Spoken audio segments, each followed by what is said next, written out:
CO2 fire extinguisher ખાલી છે કે નહીં તે કેવી રીતે જાણી શકીએ? જય હિન્દ, જય ઠાકર મિત્રો.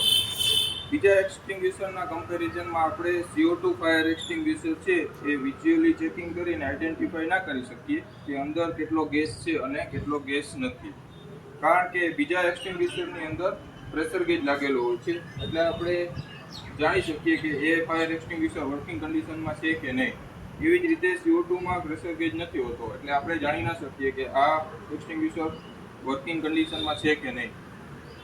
એના માટે આપણે CO2 ફાયર એક્સટિંગ્વિશરનો IS કોડ 15683 મુજબ આપણે એક્સટિંગ્વિશરનો ગ્રોસ વેટ અને માઇનસ ઇમ્પિટી વેટ, એ બે વેટનો માઇનસ કરી અને જે વેટ આવે એના પ્રમાણે આપણે જાણી શકીએ કે આ એક્સટિંગ્વિશરની અંદર કેટલો ગેસ રહેલો છે. અને CO2 ફાયર એક્સટિંગ્વિશરનો 15683 મુજબ એપ્રોક્સ 16.4 થી લઈને 17 kg વજન હોય છે.